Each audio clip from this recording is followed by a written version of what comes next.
Bonjour à toutes et à tous, bienvenue dans ce nouvel épisode des aventuriers et aventurières de la bio. Je suis avec Mélanie Longin et Véronique Maréchal de Aventure Bio Belux. Et donc là, c'est la grande vidéo pour découvrir ce nouveau concept qui arrive en Belgique, Aventure Bio Belgique-Luxembourg.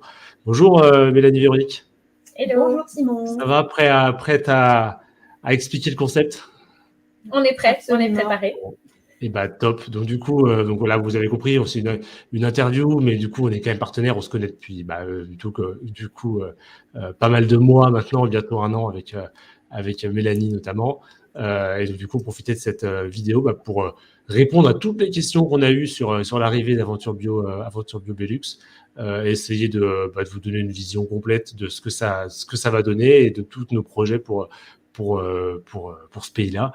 Donc la première question, c'est du coup, Mélanie, parce que c'est plutôt toi qui a été à l'initiative, est-ce que tu peux nous parler un peu de ton parcours, d'où tu viens et qu'est-ce qui t'a amené à lancer Sales for Bio d'une part, que tu vas nous présenter, et puis à lancer Aventure Bio Belgique tout bientôt. Ok, super. Bon, écoute, déjà à la base, on a nous 4 mots, enfin plutôt moi, j'ai 4 mots qui m'ont vraiment ouvert les portes pour l'activité de Sales for Bio, qui est nos commercial, passion, motivation et goût d'entrepreneuriat. Et tout ça mis ensemble, j'ai décidé d'un peu d'innover le marché il y a 3 ans en créant l'activité Sales for Bio. Sales for Bio, clairement, c'est quoi? C'est une structure en fait qui est petite. On est 7 ou 8 personnes et on est spécialisé dans le développement commercial et stratégique de marques bio sur le marché Belgique-Luxembourg. On a principalement 3 pôles que tout le monde connaît. Le principal qui est donc Business Developer. On accompagne sur le terrain des marques bio pour vraiment garder leur présence, augmenter leurs sales, etc., etc.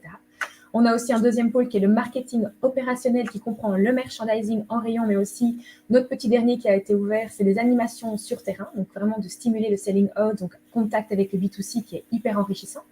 Et on a un dernier pôle qui est notamment la consultance, les sessions de conseils, d'information que nous avons avec quelques marques pour justement reprendre un point sur leur stratégie de développement sur le marché Belgique-Luxembourg. Donc ça, c'est vraiment notre activité principale qui nous a permis d'avoir d'expertise, de gagner vraiment sur la connaissance du marché et qui était autrefois aussi un gap, qui était non existant. Pour nous arriver et nous emmener justement aux 3 points suivants qui étaient pour nous essentiels d'apporter une solution. On avait constaté que de plus en plus, on a des pépites, des marques en fait qui naissent, que ce soit en Europe ou en Belgique, et qui souhaitent en fait s'implanter sur le marché Belgique-Luxembourg, mais en direct. Et donc, bien entendu, suite à ça, les magasins sont confrontés à énormément de fournisseurs. On a fait notre sondage, on a beaucoup de petites boutiques qui sont entre 80 et 150 mètres carrés, qui ont entre 90 et 160 en fait, fournisseurs différents, ce qui est énorme. Vous avez vu, on dit 90 ici, donc 90, 90. Oui, pardon, c'est vrai que je suis pas adaptée à ça. C'est génial. Donc, entre 90 et 160 en fait, fournisseurs différents. Et on a constaté aussi qu'il y avait vraiment un manque cruel en fait au niveau du digital. Et on s'est dit, OK, quelles sont les solutions en fait qu'on peut apporter en sondant, en travaillant le bouche à oreille. On est arrivé à prendre contact avec l'Aventure Bio France via, avec Simon et donc Mélanie, durant leur congé du mois d'août. Et donc, on s'est dit, OK, il nous faut une plateforme en fait qui peut répondre à 2 gros besoins, qui est d'aider les marques en fait à s'implanter, à s'intégrer sur un marché, des marques nouvelles ou des marques innovantes en fait tout simplement, mais aussi d'apporter et de renforcer leur visibilité. Parce qu'on se constate en fait que les magasins, ça c'est le deuxième point, ils sont constamment en fait chargés par rapport à l'administration, aux commandes, et ils n'ont même plus le temps de faire du sourcing. Et là, on est arrivé vraiment à l'idée de dire, OK, pourquoi aussi créer quelque chose qui existe déjà? Pourquoi pas bénéficier d'une expertise qui est déjà présente sur un marché pas similaire, mais qui a quand même certains points communs? Et voilà, ça a été un petit peu l'histoire de départ. Et bien entendu, mon mari et moi, Nico Mas, qui est aussi maintenant le co-founder de l'aventure bio de Sales for Bio, fait partie de l'aventure, qui n'a malheureusement pas pu être présent aujourd'hui, mais il est de tout cœur avec nous. Mais il est là. Voilà. Qui est notre IT, qui est vraiment la personne qui va vraiment travailler à l'expertise technique pour cette plateforme aussi sur le marché Belgique-Luxembourg. Donc voilà.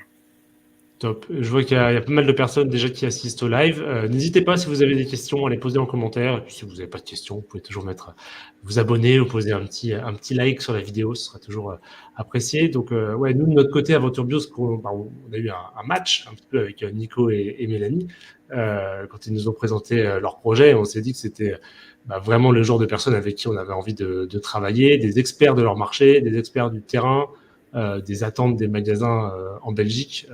pas mal de types de magasins différents. Et ça, c'est vraiment la clé pour nous. On voulait vraiment pas aller dans un pays qu'on connaît, enfin, qui n'est pas le nôtre et qu'on connaît pas. On pense qu'on n'avait pas grand-chose à y apporter, et à part notre plateforme technique et notre méthode. Et du coup, voilà, trouver des gens qui vont faire le travail, qui vont développer les ventes des marques et des magasins sur place et qui vont utiliser notre technologie, c'est vraiment le top. Donc c'est pour ça qu'on on est très content de confier le développement du marché belge et Luxembourg à Aventure Bio Belux, Sales for Bio. Du coup, une question qu'on pose souvent, mais on a dû te la poser aussi au salon du VRAC où on était tous les deux, c'était est-ce qu'il y aura des différences entre les deux offres et quelles seront-elles? Alors, il y aura une différence, bien entendu. Aventure Bio Belux sera différent d'Aventure Bio France. Bon, le nom sera commun, le procédé sera quasiment à l'identique. On va reprendre votre méthode, qui est une méthode qui fonctionne absolument bien. Par contre, Aventure Bio Belux sera complètement indépendant. Pourquoi? Parce que l'offre, elle doit s'adapter au comportement d'achat des Belges et des Luxembourgeois. C'est-à-dire que le pouvoir d'achat est différent, l'offre du produit existante est différente, et donc Aventure Bio Belux sera libre de l'assortiment des produits et qui sera basé sur la connaissance du marché que nous avons déjà via Sales for Bio, dont Mélanie vient de parler. Voilà, tout simplement. Top, merci Véronique. Du coup, le site sera différent, enfin, ce sera la même plateforme, vous allez reconnaître les différences, mais vous pourrez aller sur bientôt aventurebio.be, qui est en cours de travail et qui devrait arriver dans les semaines.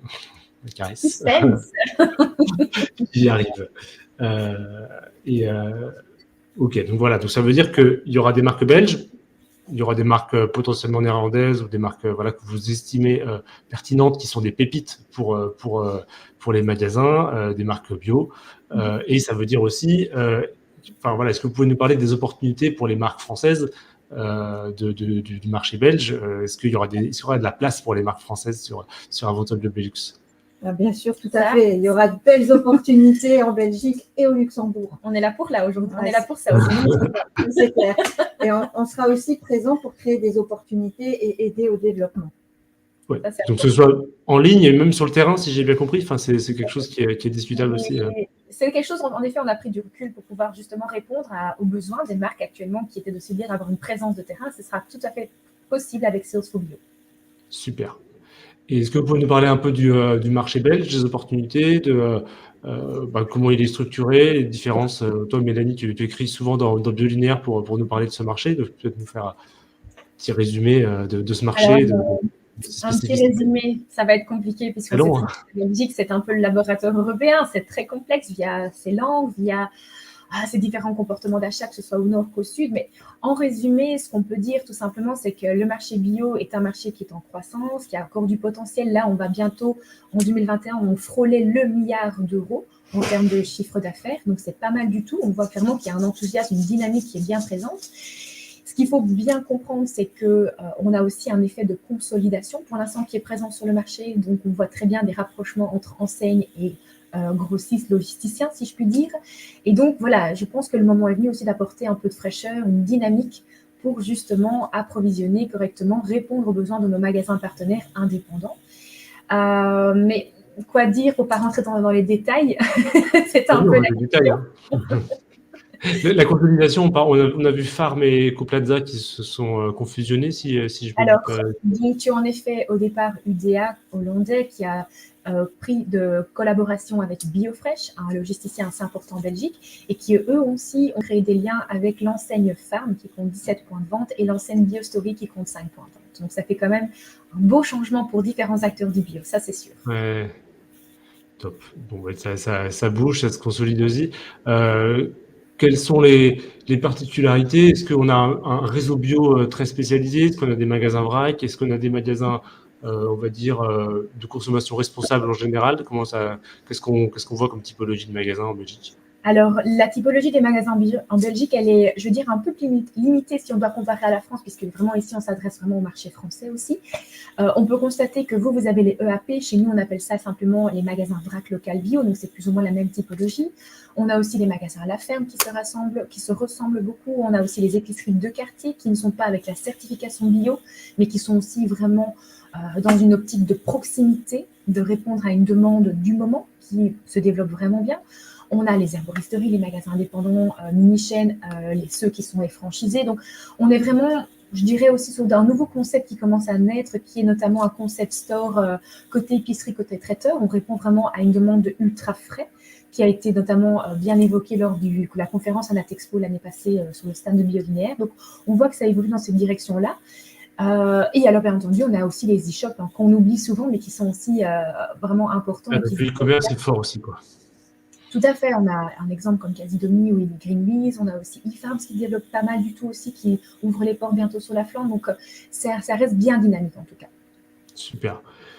Et est-ce que tu as des conseils de base pour une marque qui voudrait démarrer en Belgique au niveau de ses produits, de ses étiquettes, des réglementations? Il y a des choses à regarder.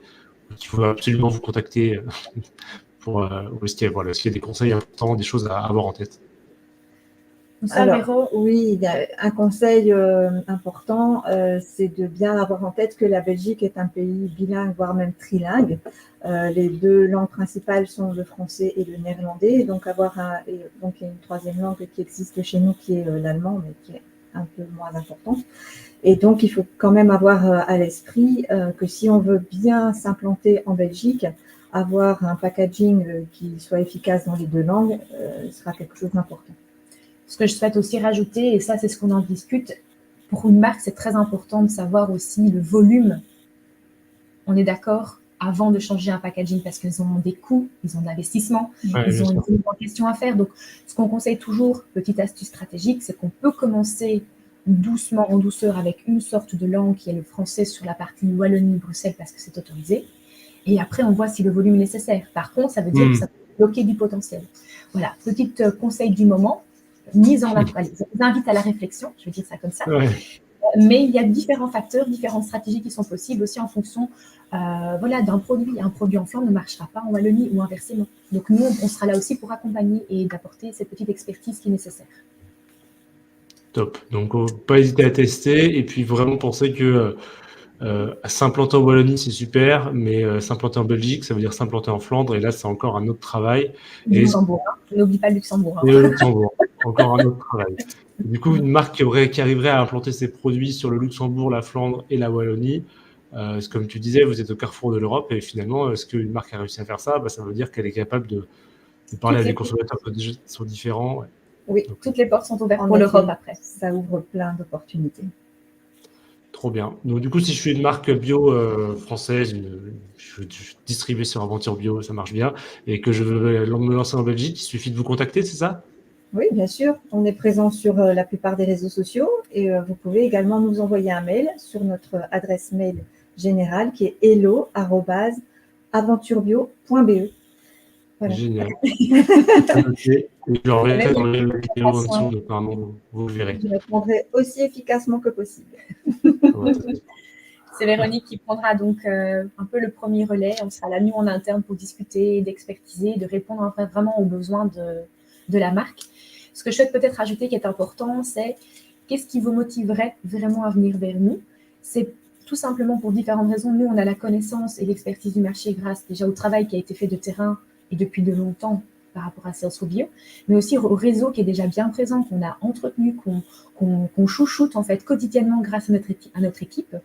On est dynamique, on est jeune, on est motivé, on veut faire bouger les choses parce que comme tu sais Simon, j'ai encore 30-40 ans de carrière. J'ai pas envie de faire mes boutiques dans 10 ans, donc il faut apporter du neuf, ça c'est hyper important. C'est promettre un bon avenir à nos Exactement, enfants. Voilà, exactement. Et notamment l'approche marketing, c'est quelque chose qu'on voit qui est de plus en plus dans l'évolution du temps. On doit y répondre et on doit bien entendu prendre notre place par rapport à ça. Et ça, c'est un beau message. Donc, merci beaucoup pour votre dynamisme. Et puis, du coup, je crois que l'adresse mail a été postée, hello@aventurebio.be. Et puis, elle sera aussi en commentaire. Donc, merci Mélanie et Véronique. Oui, bonjour Kéliane. Bonjour. La plateforme au niveau, une petite question logistique pour finir. Eh bien non, ce sera 2 plateformes logistiques différentes. Donc ça veut dire qu'il faut contacter Mélanie et Véronique pour réussir à trouver une façon de poser les produits en Belgique. Notre logique, c'est de faire de la proximité. Et donc, du coup, pour faire de la proximité, il faut aller dans le pays. Je pense que ça guide un peu notre partenariat. Absolument. Voilà. Voilà.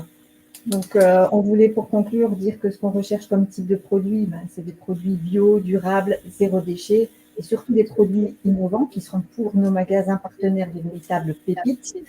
On attend donc de nos partenaires aussi de la transparence, de la traçabilité, et enfin, qui nous apportent une touche de bonne humeur, leur motivation, un peu de patience, parce qu'il faut être un petit peu patient pour percer le marché de la Belgique, leur accompagnement, et puis, ma foi, nous nous occuperons du reste. Ça, je peux le garantir.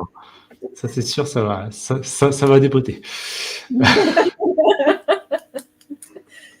super. Bon. Merci à tout le monde. Et puis, du coup, à bientôt sur aventurebio.be. À bientôt, Simon, et merci. À bientôt. Au revoir. Bonne journée. Ciao, ciao. Ciao, ciao.